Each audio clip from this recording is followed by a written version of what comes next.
Well, hello, everybody, and welcome to this rendition of our podcast here. Mr. Kevin and I have been rolling through a couple of these episodes, just talking about the grace and the goodness of God. And I think one of the themes we kind of just landed on is something that a lot of people can resonate with, a lot of people, I think, can find consolation in. And it's kind of finding that peace and presence of God when you're at the darkest and deepest moments of your life. And I'm sure that there's people out there, I know that there's people out there listening to this who are in that spot right now, who feel like there's no hope, feel like there's no peace that they have within their spirits. But what we have learned already from last week about Kevin's story and about what happened in those events is that God is certainly with you. God is always with you. He'll never leave you or forsake you, and His timing is always correct. And His timing is always perfect. So to kind of recap, Kevin, we're kind of coming off the heels of what, kind of the summary of the basic of the story last week. What is sort of the recap, if you will, for what we talked about last week? Well, clearly, I people will tell you, and I've heard it for years. There's no words that can describe the loss of a child. Yeah. And those words don't even begin to describe. You can't prepare yourself for the pain and the shock, especially, the circumstances. Something that we had begged him to do something about his health, and he had finally started to listen to us. It was just, his body had deteriorated to the point that it really wouldn't have mattered, honestly. Right. At that point, if he'd have been, gone to the doctor for the sleep apnea, but. Just the shock and then, the process that your brain and your body go through during that time, and how, and I've told people this, I cannot imagine being lost and having to try to deal with this. I just cannot fathom, not knowing God and not having my faith during this time. And, had this happened, and I've told people these exact words, had this happened 3 years prior, I probably would have burned the world to the ground. I was saved when I was younger, but, people wander, and I was 3 years prior. I wasn't complete. I wouldn't say I was lost, but I certainly wasn't as connected to God and seeking His wisdom and thoughts as I am today. And He knew this was coming, and it just took a small spark. That's the thing. When I left corporate America and started working for myself, and He put it on my heart, I had to tell the story that we'll talk about later with my daughter and human trafficking. That that's when the connection started. It actually started at um, um, my daughter's wedding, when Pastor Stacy was reintroduced to my life. Right. Tammy was the wedding coordinator, Right. and then the circle started kind of coming back together, and with her husband and their family and those kind of things. And so, the fact that my faith was where it was is that literally, I believe, the only reason I'm even able to talk about this at this point, because it's such a shock to your system. And then there's zero chance that 3 years prior that I would have been able to get up and speak at his funeral and share the gospel. So, I want to kind of ask about the thoughts as you left, because, you were leaving that area. You guys were on a vacation. Yeah. And so, kind of continuing that story, like we were talking about, was, obviously you lost your son. You can never prepare for that. But I think the thing that is kind of goes beyond what I can't even fathom the situation to begin with. But on top of it, you were actually doing something that was supposed to be enjoyable, like an enjoyable experience. Yeah. So what were your thoughts going into that, and then at leaving from there? And I know you were sharing with me earlier that there's some songs maybe that came up, some Bible studies, just proving that about God's timing, really. I sacrificed, or my family sacrificed. I sacrificed my family, I guess is what I should say, for 25 plus years to serve in the military, and we'd never done anything like this. And so for the first time, no kidding, we had all but one of the children and his spouse. We've got 5 kids, and Kevin's mom was involved. I mean, we were going down there thinking this was going to be the time of our life, and then for this to happen the first night, Yeah. it just you couldn't go any farther from your expectation because we knew he was going to propose to his girlfriend on Friday, and we thought we would be coming home planning a wedding. Yep. And we left there planning a funeral, and so you can't go any farther. Never one or expected the it, other, yeah. and so the devil attacks you, Yep. through the week and makes you doubt, where your child's at. And I told some stories last week about how some things Kevin had done that God kept nudging me and said, "Hey, this is for a reason. He did this because I knew this was coming." Because I tell people His plan's perfect. Yeah. It just doesn't always line up with ours. But if you Sure. look for those things and listen to Him and feel Him kind of nudge you, the thoughts of, hey, when I'm mad at Him, why did you take my son? He's like, well, I gave you mine. Yeah. And so, but we got through the week, and then it was time to come home. We weren't going to leave until this body could come home, and there was a sense of initially wanting. We couldn't get out of there fast enough, but then when the day came, we knew we were coming home to face even more reality, that there was a lot of dread involved. Imagine. And that house, initially we're like, we don't ever want to see it again, and we didn't want to leave. But we prayed that morning. I got out of we got in the rental car and got in the started to back out of the garage, and to your point, the very instant that the satellite signal hit that car, I had it on channel 63 on satellite radio, which is the message, which it just plays all the time now. I very rarely change the channel, and most of the time when you're listening to a song, you're not listening to the lyrics. You're Right. listening to the beat, the tone. It's true. Whatever, and then whatever sensation, euphoria, or whatever it gives you, happiness, whatever. But something just kind of said, "Hey, I'm talking to you. Listen to the words. Listen to the words." And the very first one that came on was a song called "When We Fall Apart," and it's a song by Ryan Stevenson and Amy Grant and Vince Gill, and it's talking about a husband that his wife has gotten cancer, and so some of the song it doesn't apply, but the part that kind of struck me was the chorus. It says, "It's okay to cry. It's okay to fall apart. You don't have to try to be strong when you're not. It may take some time to make sense of all your thoughts, but don't ever fight your tears, because there's freedom in every drop. Sometimes the only way to heal a broken heart is when we fall apart." And Wow. when you read the lyrics and listen to the song, I was like, and then the instant that song ended, another song came on, and it's called "Remind Me You Here," and it's by Jason Gray. And the lyrics, verse 1, "None of my pain has ever caught you by surprise. Still, it's hard to trust you when I'm lost and wondering why. But I'll trade every question just to lay down and rest in your heart. And I'll reach for your hand, though you lead me into the dark." Wow. That goes to the, last week I said, people are like, "Hey, God's never going to give you anything you can't handle." He does. I don't believe that. I used to believe that because I said it, but I no longer believe that because at that moment you couldn't handle that. No, He led.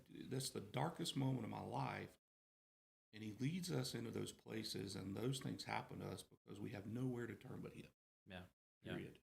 And so, and then the chorus, it says, "And I won't ask you for reasons, because a reason can't wipe away tears.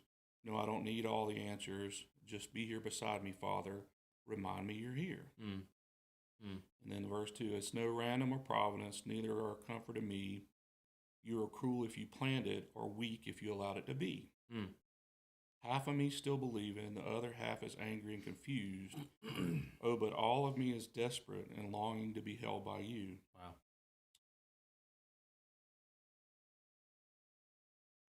That's good. Nothing could be more true. Yeah. than those words, because that song Good. described every emotion I was feeling. Why did you put me here? Why am I here? Yeah. And so it made me seek those answers. And those songs played at Kevin's funeral. Yep. We chose those songs because we felt like they had comforted us Yep. in that moment, that morning. They comfort me today. They'll come on the radio. It's not coincidence. I just will have turned it up to where I can hear it. Yep. And here comes one of these songs. And it's just kind of a nudge and a reminder that, hey, I know this year's been tough, but, this period of time between now and when you get to eternity and the grand scheme of things, it's not very long. Mm. I'll carry you. I'll get you through this. Trust me. There's a bigger plan in place for this. Yep. And so that's what I've had to do. And, that's why I was obedient and spoke at the funeral. And the Bible lesson that came on the airplane, none of that is coincidence. That's all God. And so, what I would try to encourage people is, it's terrible. Yeah. And it's the hardest thing to say, but you got to trust. Yeah. And you got to believe. You don't have to like it. You're not going to like it. Yeah. But look for the positive outcome in that moment, Right. Well, and one of the things you said too that I think is super powerful is like you at that moment you could not trust in yourself. Like you couldn't trust in what you thought you knew, and we actually just talked about this last week. Pastor Stacy and I, a little bit after you and I had this episode, was in certain moments, a lot of times, like you said, you didn't have it, like you couldn't handle it, No. and you kind of had to rely on God in that moment because there was nothing else around you to latch onto. I mean, like you couldn't. You were the kind of like, I don't know, why is this happening? Where am I going with this? Kind of talk about that, like what you were at this darkest moment. Yeah, and you feel like your whole world's gone. Yeah. I mean, your children, as a parent,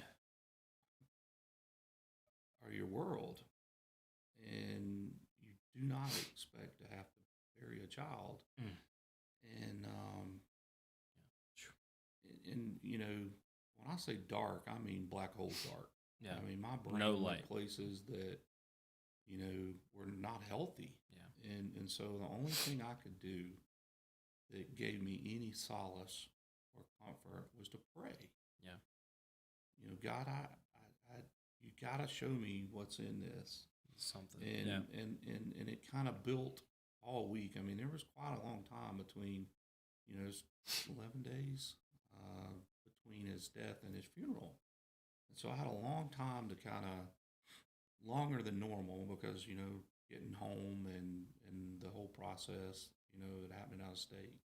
And then the knowing that I need to plan the funeral on a day that the most people could come because there was something God was going to do that day. Yeah. He showed me that, look, I'm going to use this moment. And there's something good going to come of this.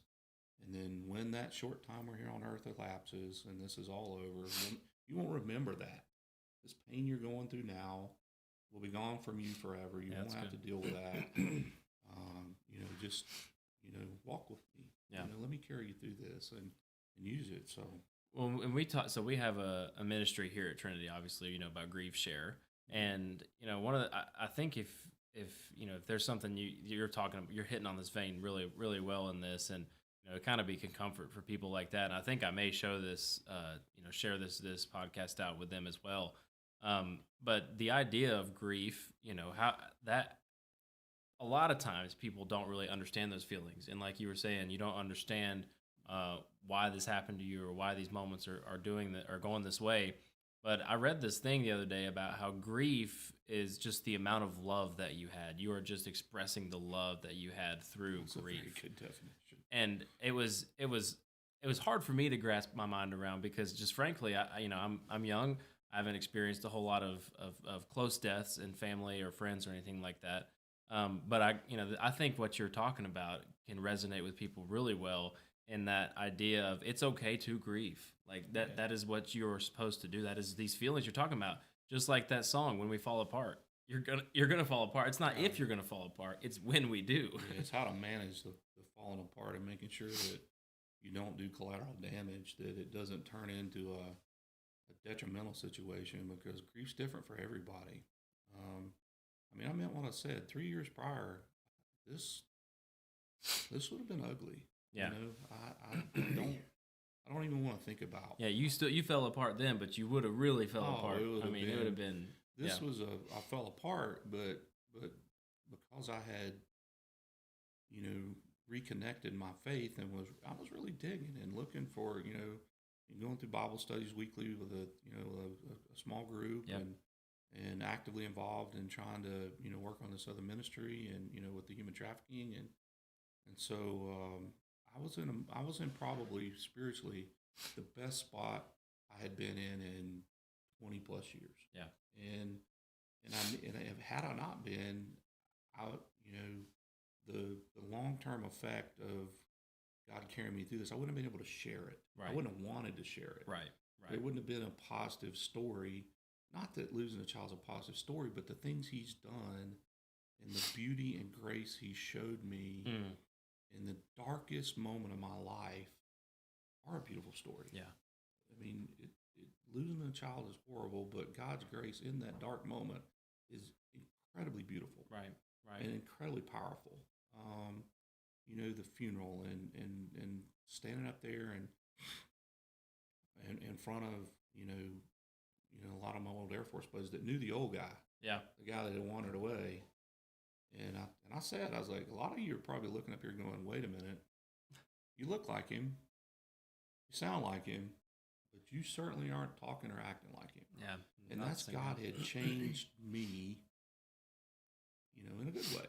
Yeah, And now I continue to share that and I wanted people to understand that Kevin had gone through a similar process, you know, saved, um, lived the right life, but he had wandered away, but he was on his way back. He hadn't gotten to the point right, that I was, and I needed his friends to understand that, God needed his friends to understand that the Kevin you interacted with, he was on his way out, yeah, and you're here to hear about the real Kevin, mm, and mm, and that if you want to be with your buddy again, like I said, I would estimate there's 400 people. There was standing room only. yeah, yeah. People standing against the walls, and people left because there Wow. wasn't anywhere to sit down.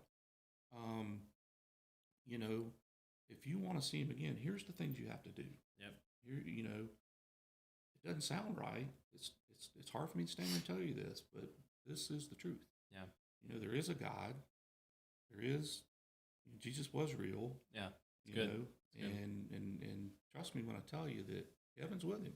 Yeah, and so the obviously your faith in God had a huge part in this, and just the comfort that God had and the peace that He gave you, and that's what we segue into this next section I want to kind of talk about was the impact of the funeral service. Mm-hmm. I mean, the things you told me about it have always stuck with me. It stuck with me for a long time since the first time we talked about this. But I think that'd be a really cool thing to share of just the impact of, I mean, the people that I mean, like you were just alluding to, the people that came, that, I mean, the dozens of hundreds of people that were here, Mm-hmm. on top of the people that you were friends with, that were friends with Kevin, that were, all these different walks of life. What impact did that make on them?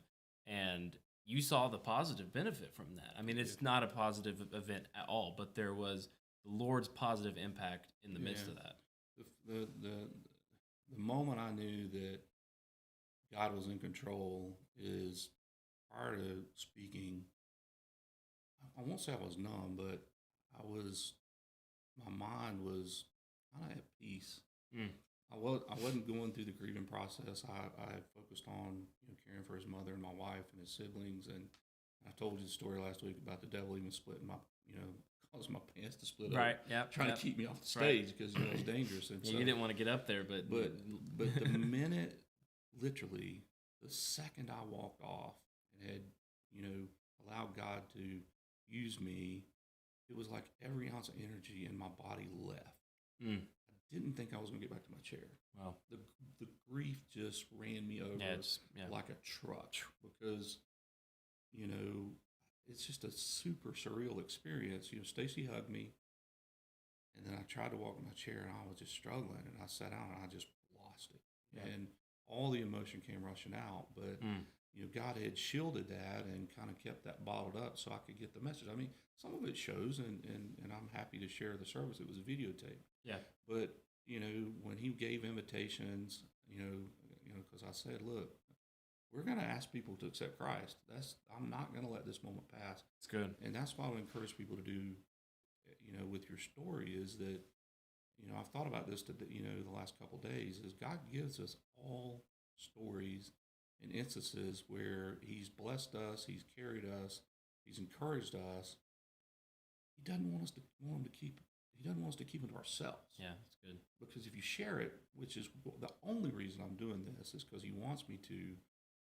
Because it's painful to bring it back up. I just want to bottle it up and move on, Right. but I can't because I know that somebody out there will hear this and reach out, help me, and then that opens the door. But I got messages. Let me see. I got one in particular from a girl that came, and she goes into great detail about, you know, and again, this was God comforting me in that moment. This came the day after, and just to give some context, in the funeral I talked about, I knew who in that room had used my house when I traveled, like a frat house, you know, because his college buddies came over and partied. Right. So she owns up to that a little bit here, but it says, hey, you probably don't remember me, but I was really close with Kevin for a while a few years ago. And she puts in parentheses with a smiling face. And I'm sure as many of you, as you know, many people have, I've been over to your house many times. I just want to reach out and let you know, as I'm sure you already know, truly how amazing Kevin was. In a really, really low part of my life, he was my only constant. And honestly, he took care of me when I felt like giving up on myself. Wow. No matter what sort of day he had, he made sure that he talked to me, and that I would have never known what he was going through. He would talk to me on the phone for over an hour about nothing, text me. He one time he wouldn't let me drive my car back to college where he checked my oil. I didn't know the kid could check oil on the car, but anyhow, and even change your tail light. So that's two shocking things. She talks about where he made some food for her to take for Thanksgiving because he had a great recipe. And then here she talks about he would even just go around with me for hours when I needed a friend, and even if he had plans. He would just listen to me cry and repeat the same things over and over until I felt okay. He was selfless that way. He was there for me without a doubt when I needed him, or even if I didn't, and he just wanted to make sure I'd be okay. I want to thank you for raising someone that's so amazing, someone that if he never had been in my life, I honestly don't know where I would be. Wow. But when I felt like I didn't have anyone, I knew I always had him. He meant the absolute world to me, even if it had been a couple years since we talked. It stops and make you wonder or remember where you came from, and sweet memories, and hug everyone you love a little tighter. Wow. She talks about after she got married, she got busy and into material things. And then he said, what I would give to even have one more 5-minute conversation with him, tell me not to stress, quote, God already knows exactly what is going to happen, quote. Wow. When you mentioned yesterday that Kevin didn't collect things or possessions, he collected memories and relationships, that really resonated with me. I'm going through a pretty rough time in my life right now, and I'm so glad that God put me in that church at that time to celebrate Kevin, to hear of all the things you said up there, because God knew and Kevin knew that I needed to hear a lot of the words you said. Wow. I pray for your family. Please let me know if anything I can do. And again, thank you for raising one of the best people I've ever known. Wow. That's impactful. That's one of a couple. And powerful. Yeah. The irony, and I don't even know if it's irony,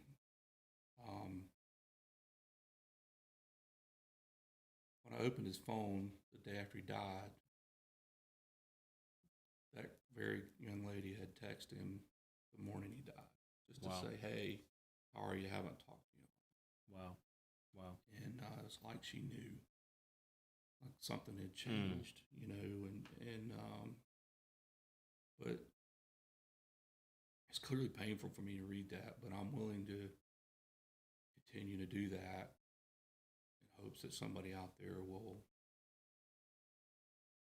hear what I'm saying and trust that it'll be okay.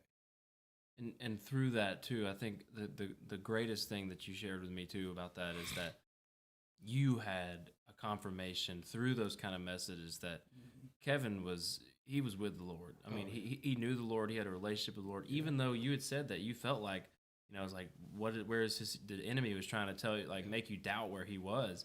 But just from those kind of things, it's pretty evident. I mean, that Kevin walked with the Lord. He had a relationship with the Lord. He was encouraging other people Yeah. to have and to hold on to the presence of God. Yeah. Because the devil will attack you. The one thing that his main focus is to destroy, destroy, destroy. And this would have been an opportunity for him to destroy me, to destroy my family, Yeah. to destroy everything around me.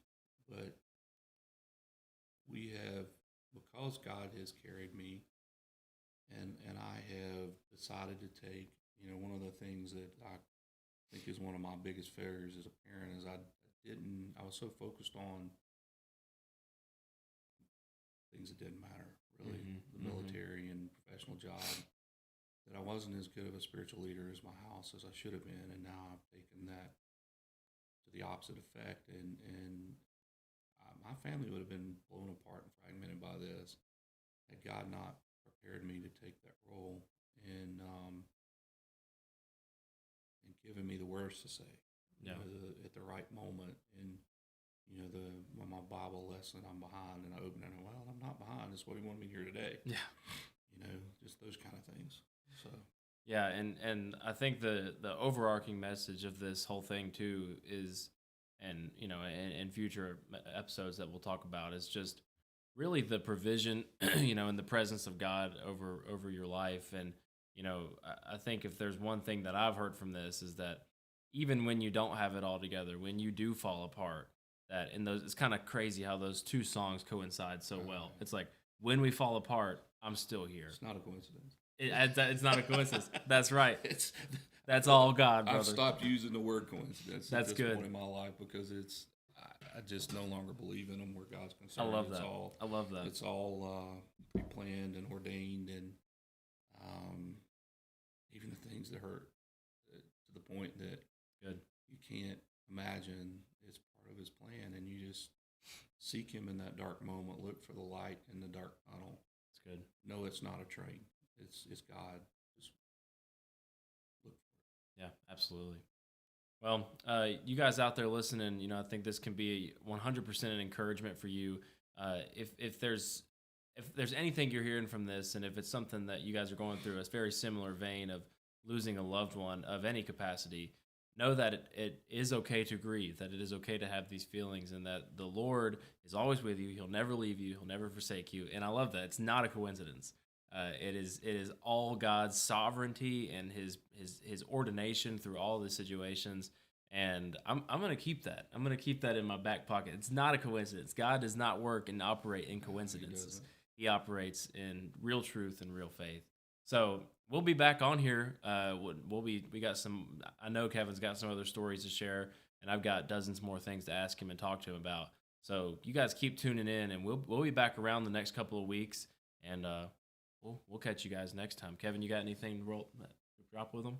God's in control, even when it seems like it's chaos. It's good. All right. Thank you, guys. We'll see you next time.